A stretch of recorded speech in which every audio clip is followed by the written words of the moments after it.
November 24, 1944, 12:15 IMM. Over Tokyo Bay. At 28,000 feet, 111 B-29s from the Marianas push into Japanese airspace. Below, searchlights begin to grope for the intruders. Tokyo, long thought beyond reach, is about to learn otherwise. At right field, the prototype's engines scream so loudly the test crew can barely hear themselves. The new bomber, ungainly and silver, trembles on the runway in Ohio. It is February 1943, and the Army Air Forces are watching closely. This machine is supposed to change the war, and perhaps history itself. General Henry Hap Arnold, commander of the U.S. Army Air Forces, had been pushing his staff for years. America needed a bomber that could cross oceans. Europe's defenses and potentially Japan's isolation demanded something larger, faster, higher flying than anything yet attempted. The result was Boeing's Model 345, the B-29 Superfortress. On paper, it was a marvel. 4 Wright R-3350 duplex Cyclone engines, a pressurized cabin, remote-controlled gun turrets. It promised to carry 20,000 pounds of bombs across 3,200 miles, making it the longest-ranged and most sophisticated bomber in the world. Arnold persuaded Congress to pour $3 billion, 0 cents, into the project, more than the Manhattan Project itself at that moment, making it the costliest single U.S. weapons program of the war. Nearly 3,970 would eventually be built. Yet the dream looked fragile up close. The R-3350 engines overheated, sometimes bursting into flames. Electrical systems shorted out in the cold of high altitude. For crews, it was a wonder of engineering and a potential death trap. Boeing's chief test pilot Edmund T. Eddie Allen knew those risks better than anyone. On February 18, 1943, he took prototype XB-29 number 413 up over Seattle. Minutes after takeoff, the engines caught fire. Allen fought to keep the aircraft aloft, aiming to avoid residential neighborhoods, but the burning bomber crashed into the Fry packing plant south of downtown. The explosion killed Allen, his crew, and dozens of workers on the ground. Smoke billowed over the city. The nation's most ambitious aviation project now seemed cursed. At right field, Colonel Lawrence Cuter, an early air power theorist, recorded the program's setbacks with grim frustration. Test logs speak of constant grounding for engine swaps, of weeks lost chasing down wiring failures. Some in Washington wondered whether to cancel the program altogether. Arnold, however, refused. He believed that only a bomber of intercontinental range could force Japan to surrender without an invasion. Here lies the irony. The B-29 had originally been conceived with Europe in mind. In 1940-41, planners feared that Britain might fall and that the United States would need to strike German industry from North America. By the time the B-29 was finally entering testing, the Luftwaffe was already reeling. Its true destiny lay across the Pacific, where Tokyo sat 1,500 miles from the Marianas, a distance no other bomber could cross. The Japanese High Command still clung to its Kantai-Kasen doctrine. Victory would come in a climactic naval battle, carriers and battleships deciding the nation's fate. Aircraft were scouts and auxiliaries, not the decisive weapons. In Tokyo, few strategists imagined that a single American aircraft could take off from islands thousands of miles away and devastate their capital. Meanwhile, in Kansas, the scale of the project reshaped daily life. Boeing's Wichita plant sprawled across the plains like a small city, employing tens of thousands. Diaries from women riveters described 16-hour shifts, union debates over pay, and cafeteria lunches of sandwiches, beans, and weak coffee. Many had never left the Midwest before. Now they were building a machine that would fly halfway around the world. Every rivet was a bullet against Japan, one worker later recalled. The B-29 was both a triumph and a torment. Factory memos and test reports revealed its constant flaws. Crews nicknamed it the fire breather, not out of respect, but because its engines so often burned themselves out. Wartime propaganda posters called it invincible. The truth: early production squadrons lost more aircraft to mechanical failure than to enemy fire. And yet, against every setback, the program endured. Arnold bet his career, Allen gave his life, and thousands of anonymous workers in Wichita and Marietta kept hammering metal. Out of noise, flame, and tragedy emerged the bomber that would leap oceans. Conceived to strike Berlin, it would instead carry war to Tokyo, farther than any enemy had ever imagined America could reach. Army engineers later quipped that building the Chengdu fields felt like pouring Panama Canal-scale concrete, an exaggeration that still captured the staggering effort. That statistic, passed around in Army Corps of Engineers reports, captured the absurd scale of Operation Matterhorn. In 1943, Washington had no bases close enough to Japan to exploit the B-29's range. The answer seemed obvious on maps: establish forward fields in western China within 1,500 miles of Tokyo. It was Maj Gen Kenneth Wolfe's task, commanding the newly formed XX Bomber Command, to make the impossible real. The project required 4 massive runways around Chengdu, each stretching over 8,000 feet across farmland that had never seen mechanized construction. U.S. engineers, with Chinese laborers, moved earth by handcarts and baskets. The memoir of one Corps officer described 1,000,000 man-days of labor, bamboo scaffolds, and rice paddies churned into dust. Farmers were displaced overnight. Entire villages relocated to clear ground for the Superfortress. Chiang Kai-shek supported the effort, bargaining for increased American aid in return. But for Chinese civilians, the sudden influx of bulldozers and foreign uniforms was bewildering. Diaries record how villagers traded rice and tobacco for chocolate and cigarettes. Others resented losing ancestral graves to runway extensions. Building bases was only half the problem. Supplying them was worse. Everything, bombs, fuel, spare parts, had to cross the Himalayas, the hump, in overloaded C-46S, C-47S, and even B-29s converted as tankers. The distance from Calcutta to Chengdu was nearly 1,000 miles, across peaks higher than 15,000 feet. Turbulence and ice killed as many as enemy fighters. A letter from one transport pilot described the ordeal. Engines froze, gauges spun, and we flew blind. Some days you prayed only to come out of the clouds with wings still attached. Missions could last 18 hours, and for every gallon of fuel delivered to Chengdu, roughly 12 to 20 gallons had been consumed in ferrying. A bomber sortie could burn thousands of gallons in a night, and then the cycle began again.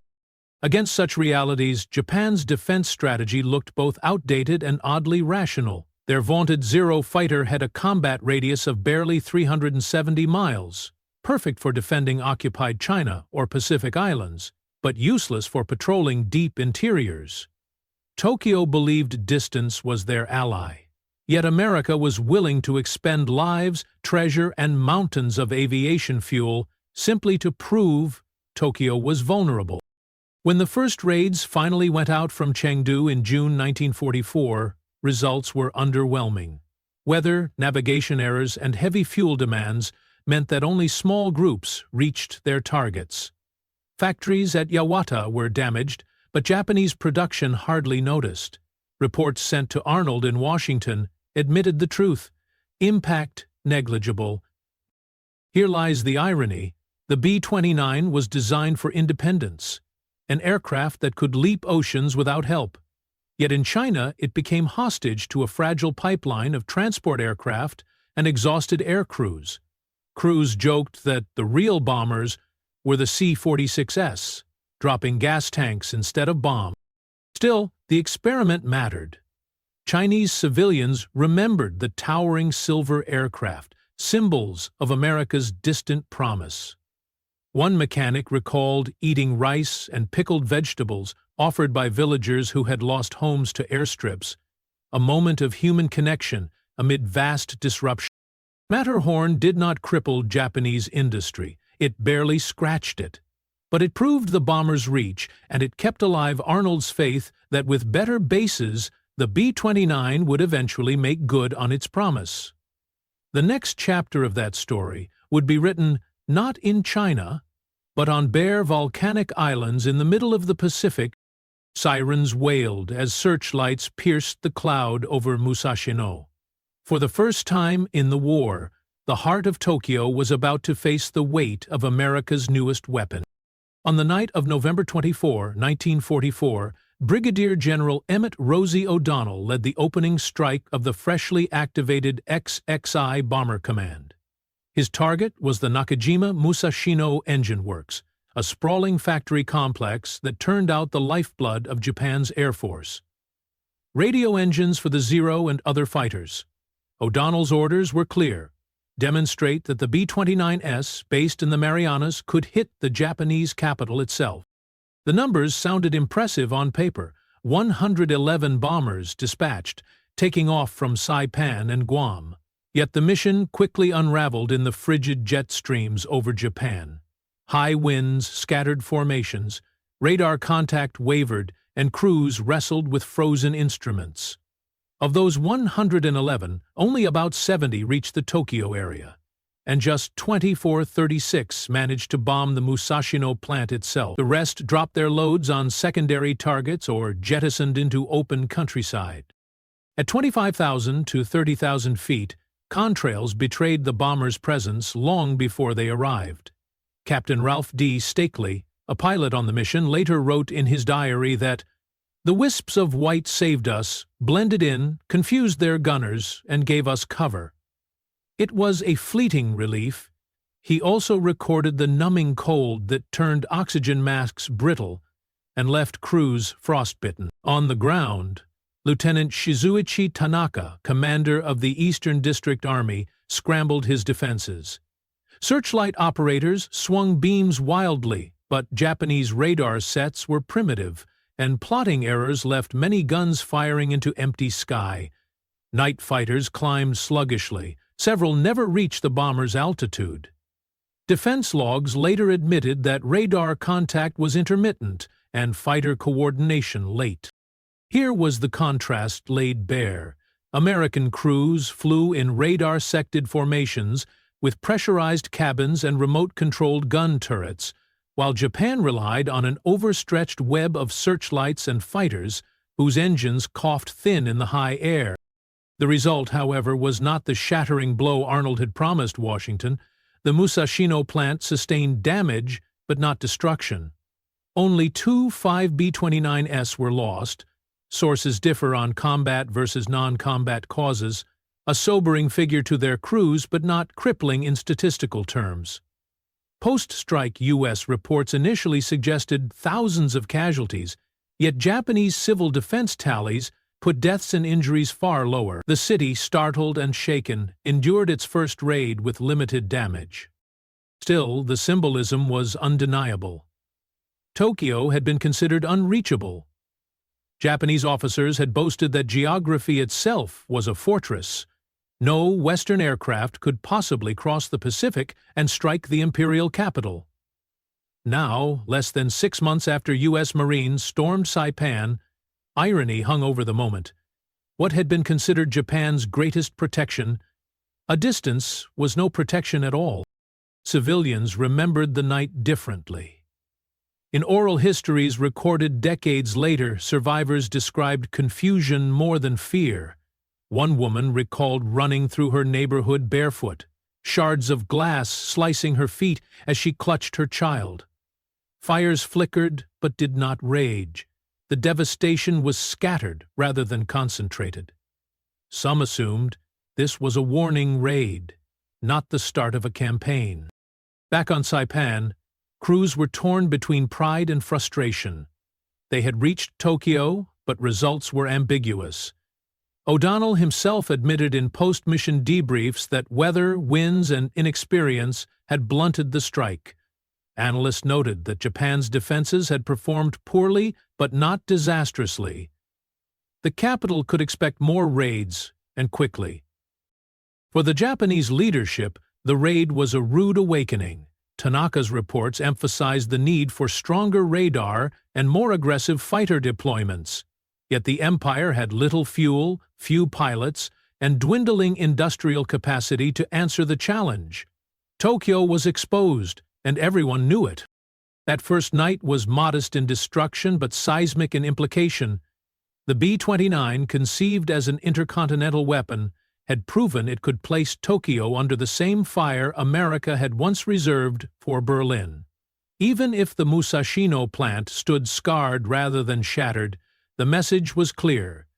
The unreachable homeland was now within reach. "We're going to burn down Tokyo," General Curtis LeMay admitted years later in a blunt post-war interview.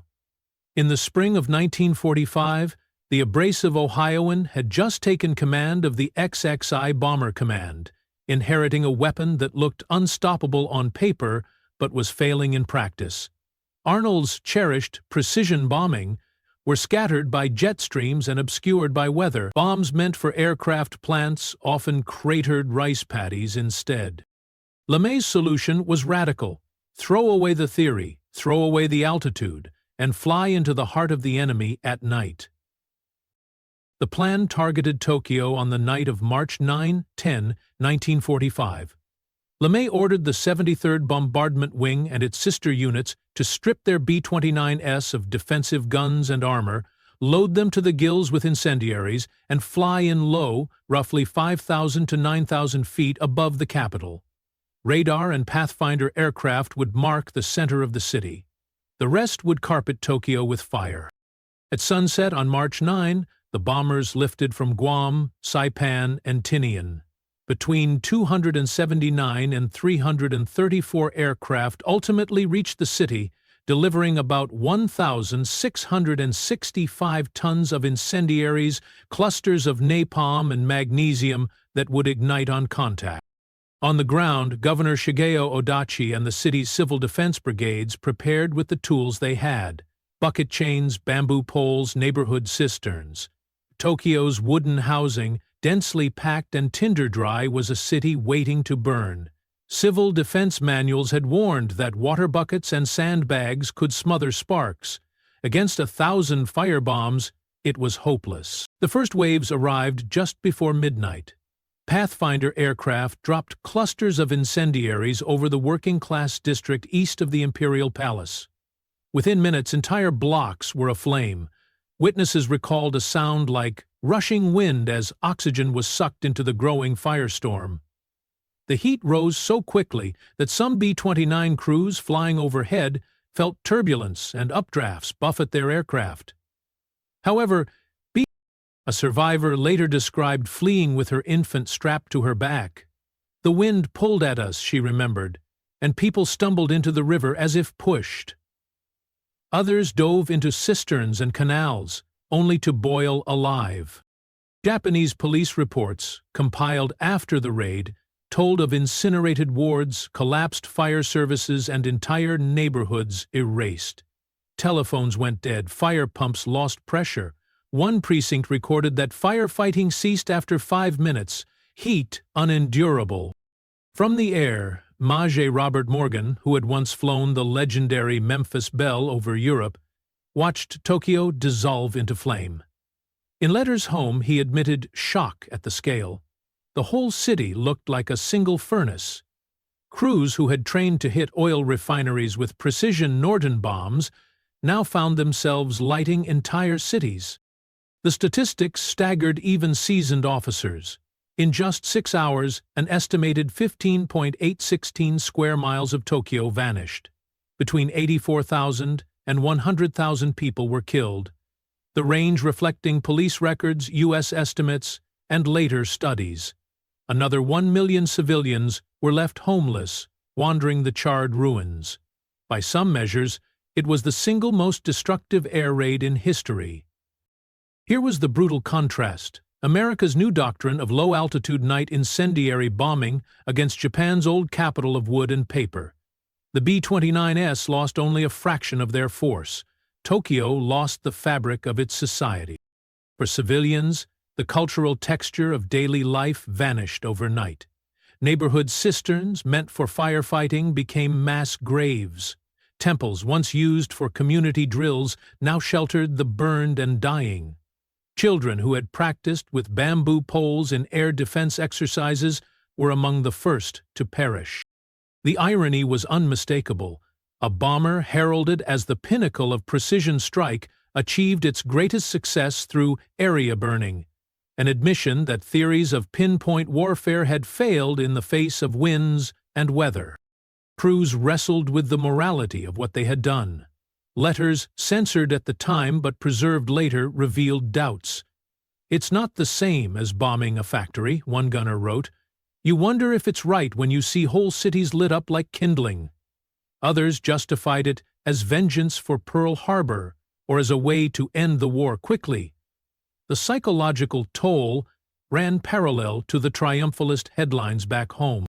American newspapers carried the story as a crushing blow to Japan's war machine.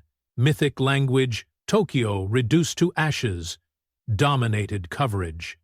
Yet historians and even contemporaneous analysts pointed out a myth check.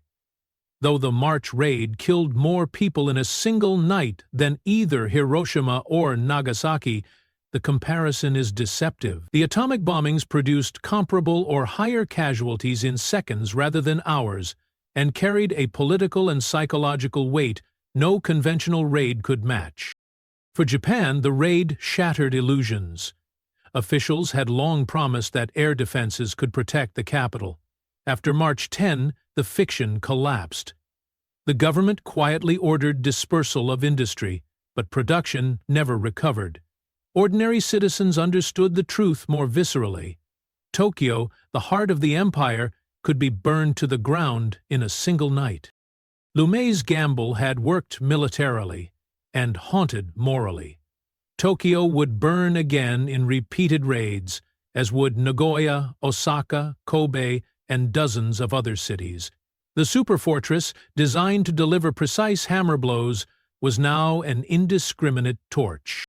The sky belongs to them. The diary entry of a Japanese fighter pilot in the spring of 1945 captured the helplessness of a nation's defenders. By then, the B-29 Superfortress dominated the skies over Japan. Desperate, the Imperial Japanese Army, Air Force, and Navy tried to strike back. The most formidable unit was the 244th Sentai, based outside Tokyo and commanded by Captain Teruhiko Kobayashi. His pilots flew the Nakajima Ki-84 Hyatt, fast and heavily armed, capable of matching American fighters in theory.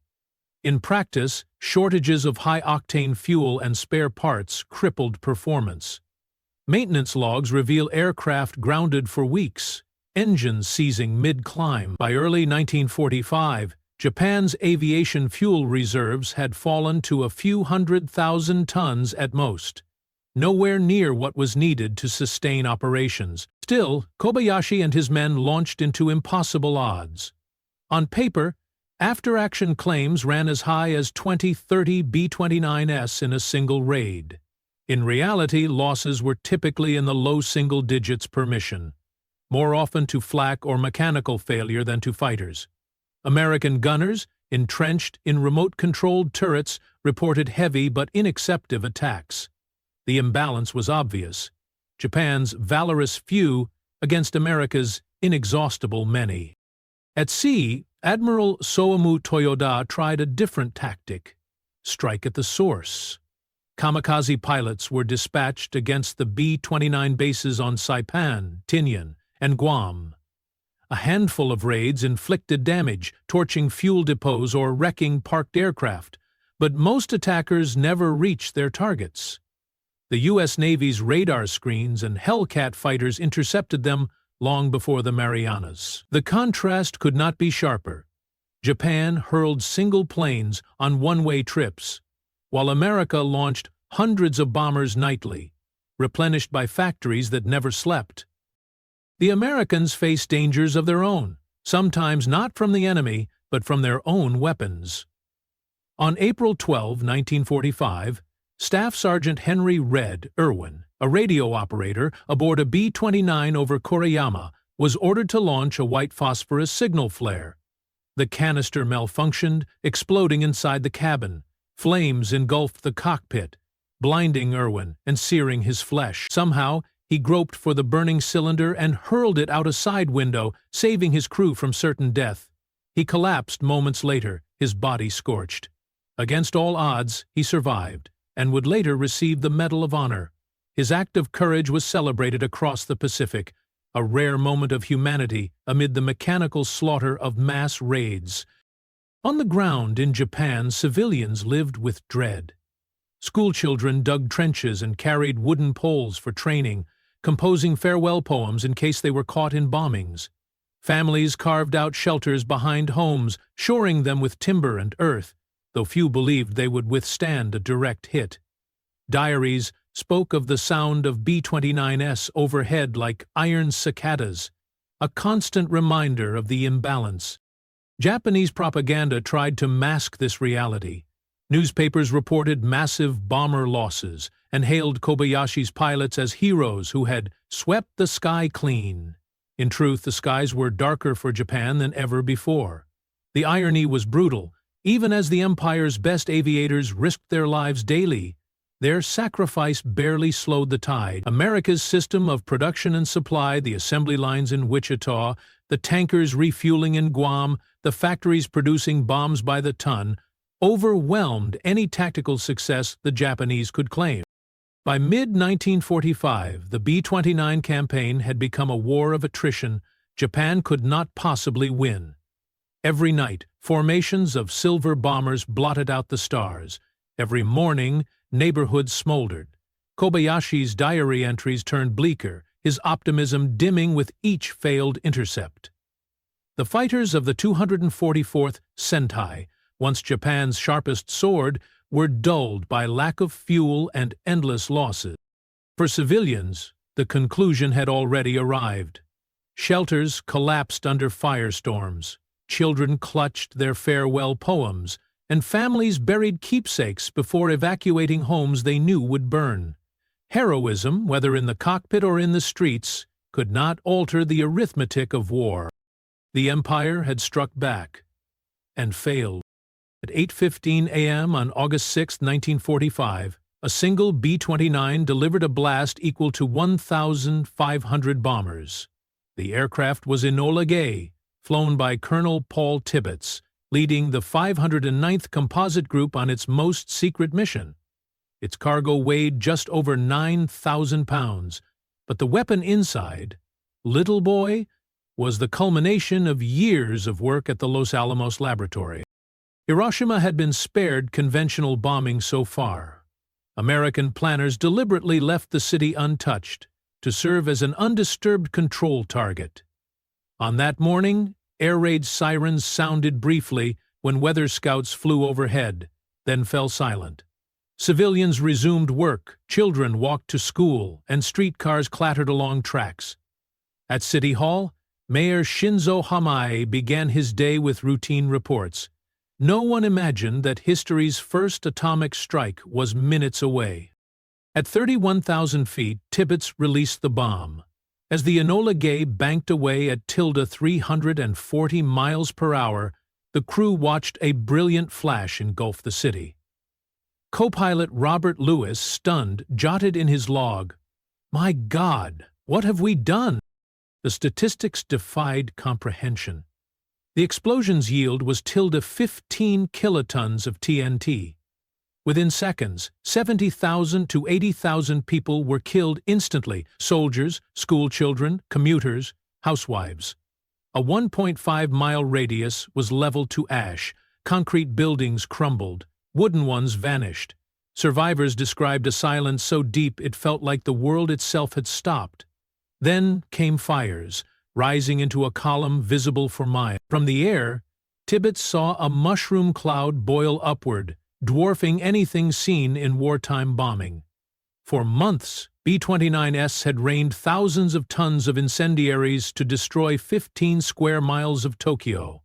Now, one bomb had obliterated Hiroshima in an instant. Here was the stark contrast. months of mass raids with fleets of superfortresses versus a single device that accomplished the same. On the ground, survivor diaries preserved the human shock. One police report recorded that men and women were stripped of clothing, their skin peeling. A schoolgirl recalled, "The sky flashed white, and everyone fell." Entire neighborhoods were reduced not to rubble, but to shadows burned into stone. The irony was impossible to miss. The B-29, conceived as the ultimate endurance bomber, proved most decisive not through its vast range or payload, but as a delivery system for a single weapon. Years of engineering brilliance, from pressurized cabins to remote turrets, became secondary to the 43 seconds it took the bomb to fall. In Los Alamos, physicist J. Robert Oppenheimer received news of success with conflicted pride. "In the Council's work," he later reflected, "we knew the world would not be the same." The bomber and the bomb had fused into a single image of modern war, scientific triumph and moral catastrophe. Back in the Marianas, the crews wrestled with pride and dread. Letters home reveal competing emotions. Some believed they had saved countless American lives by shortening the war. Others admitted unease at killing civilians by the tens of thousands in one stroke. "It was beautiful and terrible," one navigator recalled, "and I can't stop seeing it." The myth-making began almost instantly. Headlines declared the atomic bomb the weapon that ended the war. Yet the truth is more complex. Myth check. Historians still debate the balance of causes. Atomic shock, the Soviet Union's declaration of war on Japan on August 8, and the cumulative effect of blockade and firebombing all pressured Tokyo's surrender. The atomic raids were decisive, but not the only factor. For Hiroshima's survivors, there was no abstraction. Mayor Hamai, badly burned, staggered through ruined streets where water cisterns boiled and children cried for parents who would never return. Firefighting brigades collapsed along with their wards. One eyewitness remembered a city of shadows, people who had been here and were now gone. The B-29 had become more than a bomber. It was the chariot of the nuclear age, the symbol of humanity's new capacity to destroy itself. Pride mingled with horror, as even victorious crews struggled to reconcile what they had done. Endure the unendurable. With those words, spoken in a trembling voice on August 15, 1945, Emperor Hirohito announced Japan's surrender. For most citizens, it was the first time they had ever heard their sovereign's voice. The message, the imperial rescript on the termination of the war, was filled with archaic phrasing, but the meaning was unmistakable. The empire had fallen. Inside the imperial palace, Prime Minister Kantaro Suzuki and military ministers listened as Hirohito broke with centuries of tradition. He cited the atomic bombs and the new and most cruel weapon as a reason for ending the war, but his tone was spiritual, urging his people to preserve the future of the nation by enduring the unendurable. Outside, air raid sirens lay silent. The firestorms had ended. For the United States, the contrast could not have been greater. President Harry Truman, receiving the surrender note, framed it as the triumph of American industry and determination. By August 1945, over 1,000 forward-based B-29s were in theater service, a fleet larger than many entire air forces at the war's start. U.S. losses had been heavy, over 10,000 Army Air Force's airmen killed in the Pacific and Asian theaters. But the scale of production had ensured victory. The numbers told their own story. Japan had lost between 300,000 and 500,000 civilians to air raids, victims of both conventional firebombing and atomic strikes. The U.S. could boast of industrial mastery. Japan could only mourn the human price. For one Japanese mother, the surrender came as both relief and shame. She later recalled standing with neighbors, listening to the scratchy broadcast on a communal radio. "We wept with joy that our children might live," she said, and we wept with sorrow that we had failed them. Across the burned neighborhoods of Tokyo, Hiroshima, Nagasaki, similar reactions played out, a mix of survival, grief, and confusion. On American bases, the mood was jubilant. B-29 crews cheered, drank, and posed for photographs beside the aircraft that had carried them through the most dangerous missions of their lives.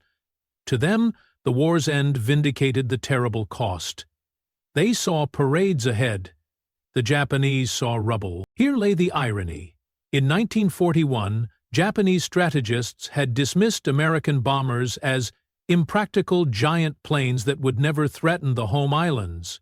4 years later, those same machines had reduced Japan to surrender. Yet the myth check is necessary. Post-war narratives simplified events. Americans claimed the bomb ended the war, while Japanese leaders suggested surrender came solely from the emperor's divine wisdom. In truth, the decision was shaped by a convergence of different events: Soviet invasion of Manchuria, strangling blockade, and the relentless firebombing that had already destroyed dozens of cities. Still, Hirohito's words carried beyond their immediate context. His call to preserve the seeds of our imperial polity under defeat became the bridge to Japan's future. From those ashes emerged a pacifist constitution, a nation recast not as an aggressor but as a democracy under American occupation. For the world, the reckoning was clear. The age of mass bombing had achieved its purpose, but at a cost that left scars across 2 continents. The creak of bicycles on rubble-strewn streets was the sound of survival in post-war Tokyo. Families pedaled past blackened lots where houses had stood, children balanced on handlebars, ration cards tucked into pockets. The war was over, but the wreckage it left behind stretched for miles. In the months after surrender, American investigators fanned across Japan. The U.S. Strategic Bombing Survey, joined by Japanese scholars at Tokyo University, tallied the destruction. Their findings were stark. Japan's industrial output had collapsed by roughly 40%. Millions were homeless, often cited at over 8 million nationwide by mid-1945, and Japan's merchant fleet had shrunk from roughly 6 million gross tons to about 1.5 million. The air campaign, in combination with blockade and invasion fears, had gutted the empire's ability to fight.